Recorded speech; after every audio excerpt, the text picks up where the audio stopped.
Poďme trošku teraz. Trošku načas teraz. Načas neuvidíme.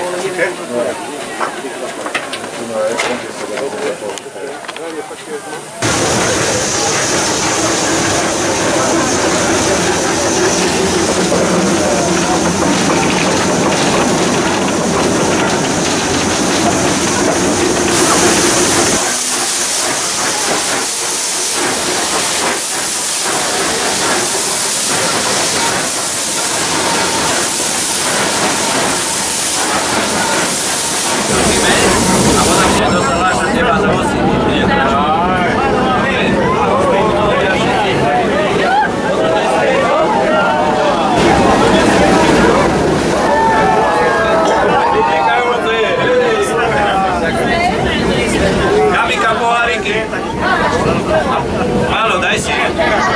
Naozaj? Potvrdzujete? A je dobré.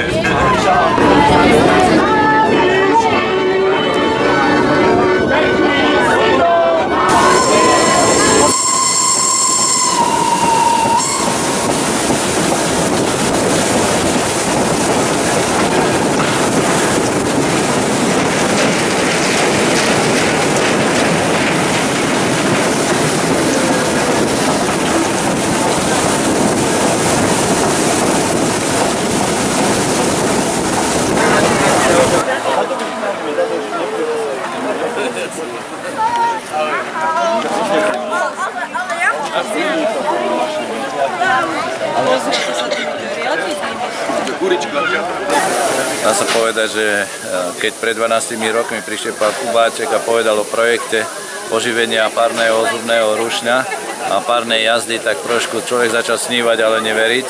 Ale ubehlo 12 rokov a dneska je to skutočnosťou a môžeme vidieť, že vďaka občianskému združeniu Zubačka a všetkým tým ľuďom, ktorí robili okolo tohto projektu niekoľko tisíc hodín dobrovoľne, brigádnicky, zadarmo, tak sa dokázalo, čo dneska je reálne, že ten párny rušeň s vozňami ide a ten projekt názov Nech to para tlačí, tak sa stalo skutočnosťou, čo je veľmi dobré, pretože si myslíme, že na oživenie tohto regiónu, aj keď máme v súčasnosti veľa problémov, ale práve oblasť cestovného ruchu môže priniesť prínos a oživenie tohto regiónu.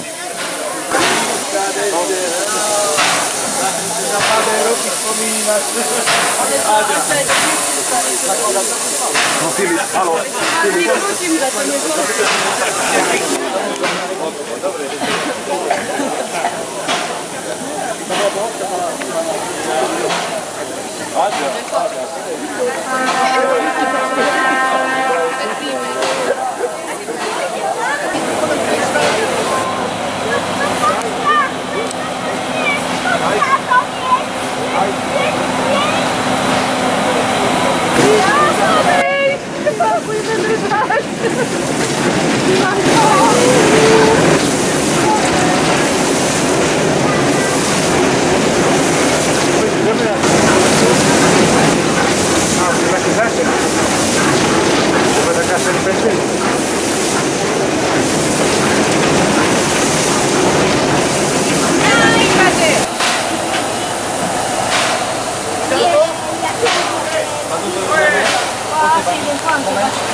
Na to